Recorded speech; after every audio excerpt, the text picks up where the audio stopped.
Ah, sports and video games. Who knew they would make such a great team? The guy that made Pong. Yeah, not a rhetorical question. But it was the original NES which made them not only playable, but worth playing, finally giving kids everywhere a chance to say from the comfort of their couches, "But I am playing baseball, Mom," seconds before being smacked in the face for being a wise ass. With that in mind, I'm Tony with Let's Play with Brigands, and these are the top 10 best NES sports games of all time. Number 10, Super Dodgeball.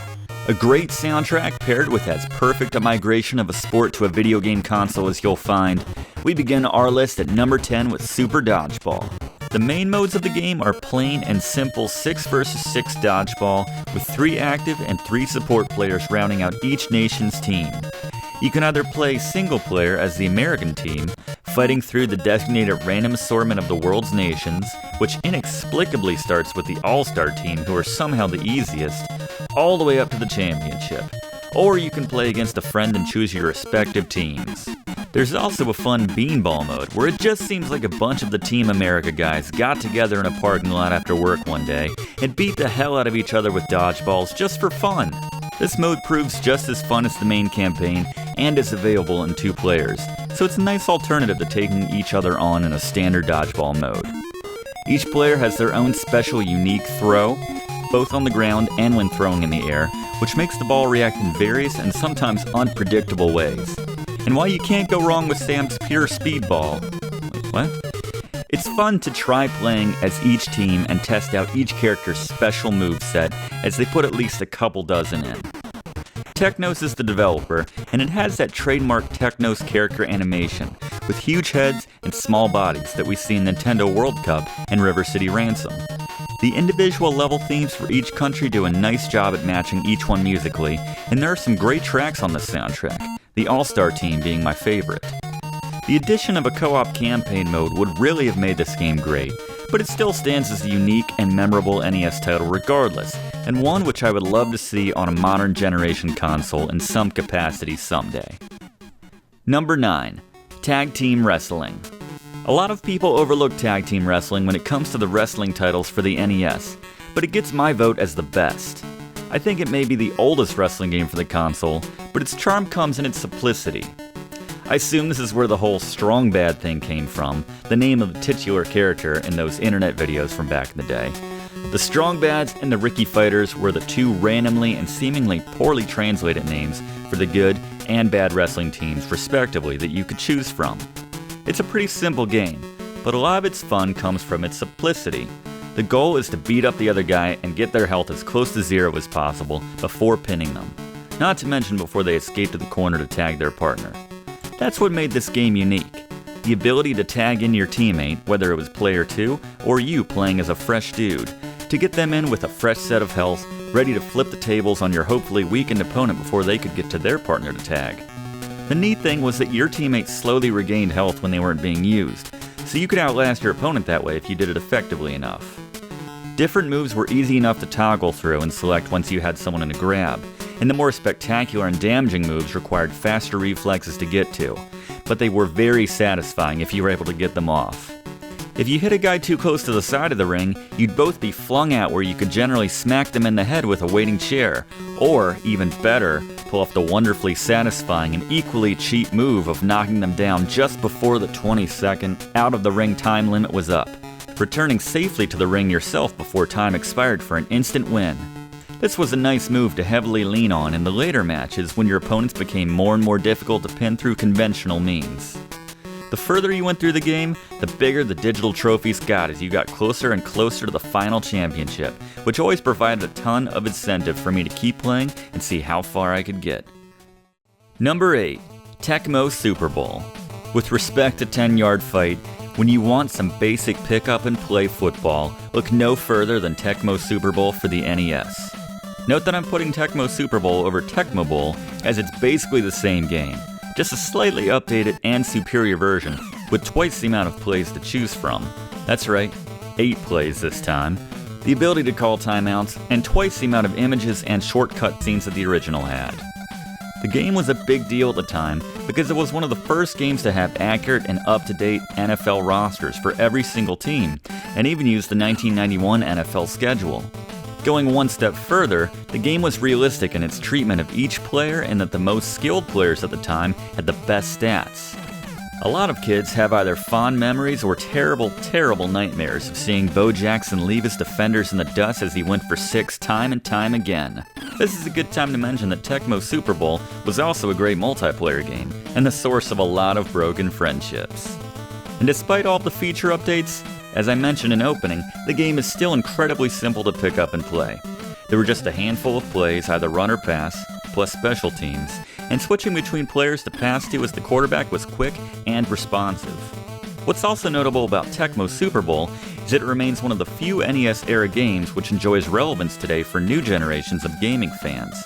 The game is the target of a lot of modding in order to update rosters to match those of current teams, and the game has a strong online gaming following with modded Tecmo Super Bowl tournaments being commonplace even today. Number 7. NES Open Tournament Golf. Many of the NES-made sports-themed games from the Salad days were well-made and had tons of replay value, and NES Open Tournament Golf is our first Nintendo-developed offering on this list. Mario has dabbled in a lot of sports over the years, with varying levels of success. And while I would argue that tennis might be his best sport, golf is certainly up there, and this was his first outing with the sport. I acknowledge that golf games aren't for everyone. Think Lee Trevino's putting challenge. Your ball is in parking lot. But I've known a few good ones over the years. Mean 18 when I was a toddler, playing with my grandpa. Some random games my brother had in the 90s for the PC, and later the Tiger Woods craze in the early to mid 2000s before his wife smashed up his car with a golf club. But this is a fun yet simple golf game, which is pretty straightforward and approachable. There are only 3 courses between the US, Europe, and Japan. There are only a certain number of clubs to take with you, and the mechanics couldn't be simpler. Too much lag on a swing and you hook. Too little, and you slice. It's the simplicity which made the game fun, and slightly addictive, I admit. Plus, you won prize money in their tournament mode, and it was tons of fun walking a huge stack of cash into the bank and depositing it with the gorilla teller, just like in real life. 'Cause why not trust your life savings to an ape? Was that a nod to DK, by the way? Was that meant to be obvious? Because he didn't look like DK to me. Number 6. Ice Hockey. Another Nintendo entry on this top 10 NES sports games list, Ice Hockey is another straightforward offering of a popular sport. Unlike Tecmo Super Bowl, there aren't a lot of customization options, and you won't find up-to-date rosters. And with the inclusion of USSR, you won't even find up-to-date teams.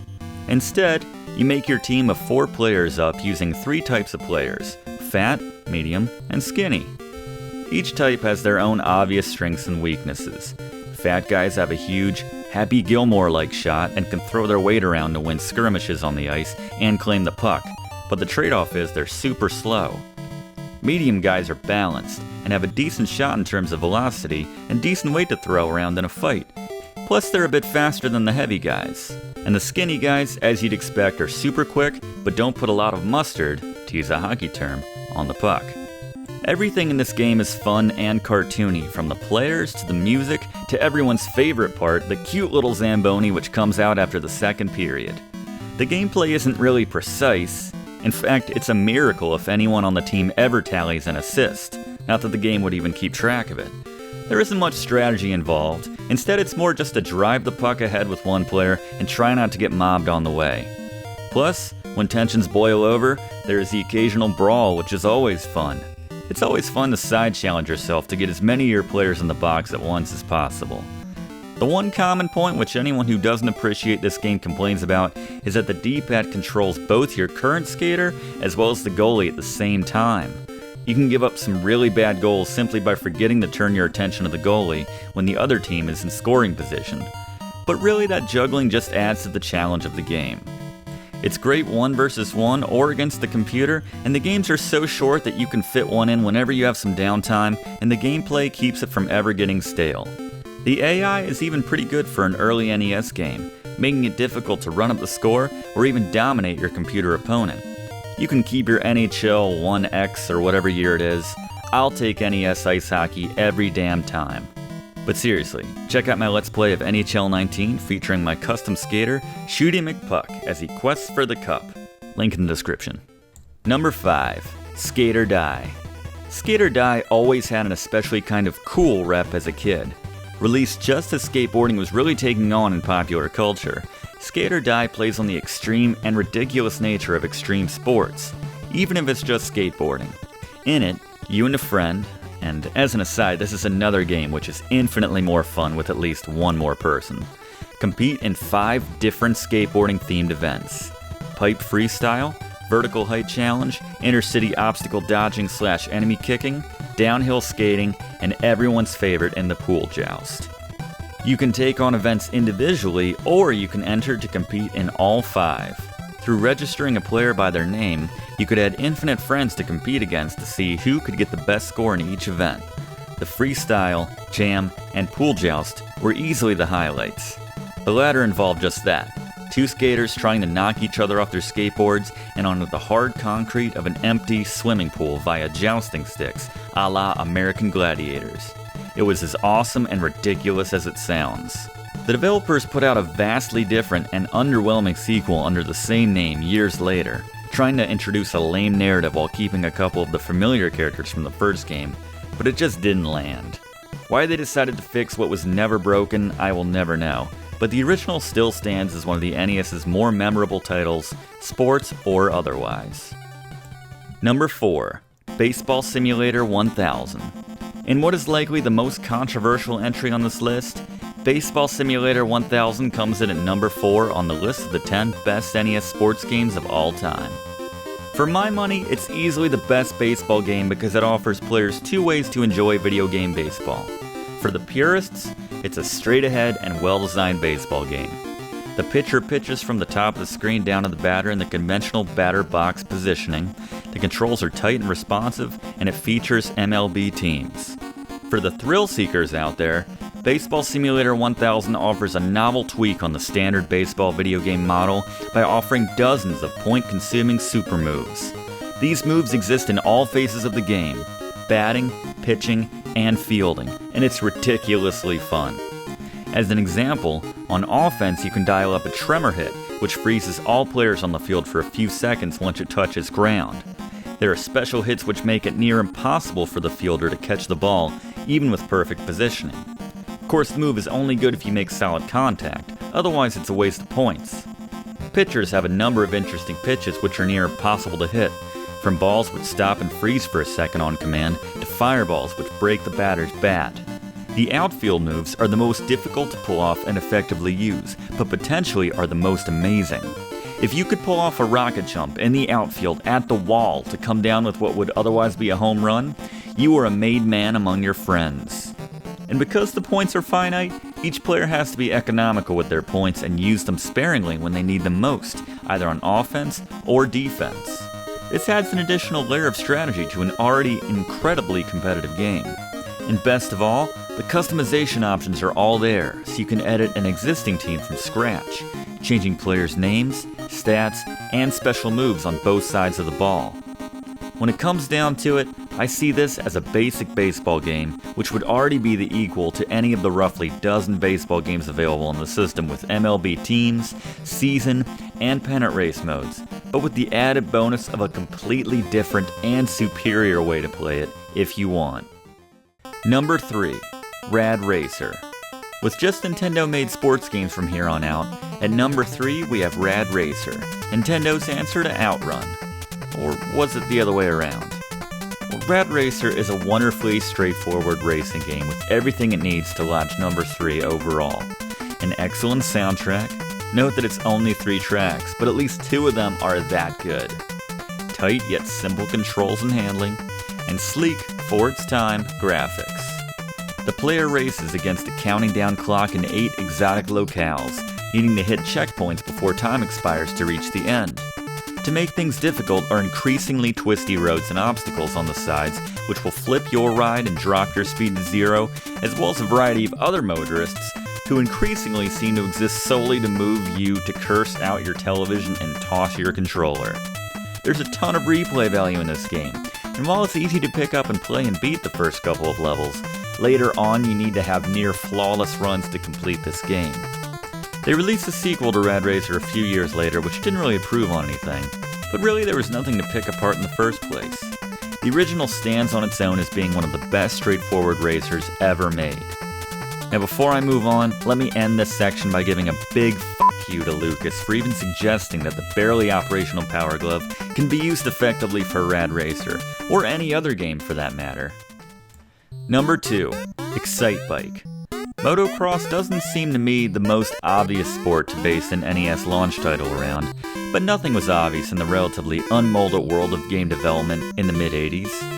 As I just alluded to, Excitebike was one of the launch titles for the NES, and it's one of those games which everyone has fond memories of. From the tight controls to that classic intro theme music, this game was a ton of fun to pick up and play. You could choose between 5 different levels, which had slight variations depending on how you placed, and could choose to race alone or against CPU riders. There were a dozen or so obstacles in each course, from ramps to give you a speed boost and send you soaring through the air, to rough patches, speed bumps, and hills you had to navigate carefully around or through. There was a decent amount of skill involved, managing your engine temperature and navigating through the different obstacles and riders to be the posted necessary time to place first and advance. In addition to the basic racing modes, the game boasted a very impressive course creation and editor feature where players could design their own dream course by using as many of the existing obstacles in the game as they liked. This allowed players to create the equivalent of a school zone within a shopping center within a residential area with nothing but speed bumps and rough patches, or, conversely, design their very own Autobahn with nothing but zip strips. The only thing missing was the inclusion of a 2-player mode to race against a friend either on your own course or the existing courses. But either way, this game stands as one of the most fun sports games on the NES, which still holds up today. Before I go ahead and reveal my number 1 pick, let's take a look at a few other games which didn't quite make the cut.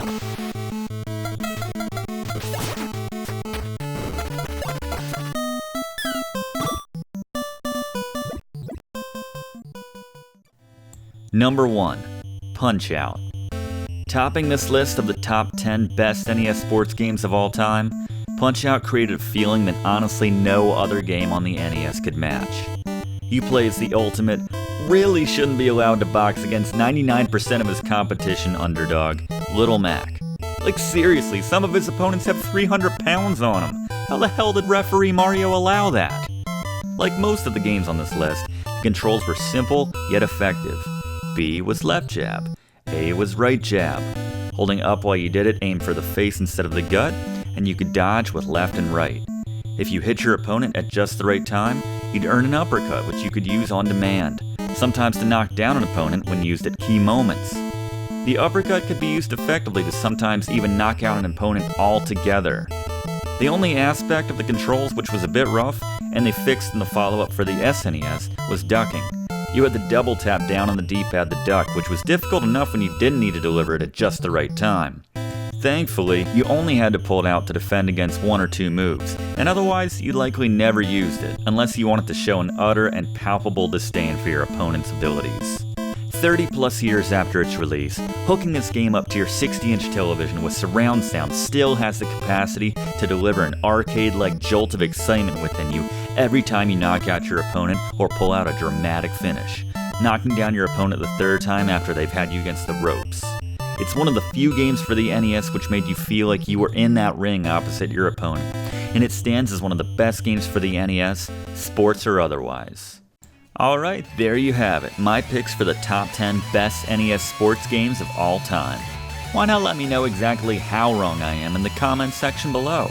And make sure to subscribe to Let's Play with Brigands for more top 10 lists, Let's Plays, live streaming, and of course, fun times.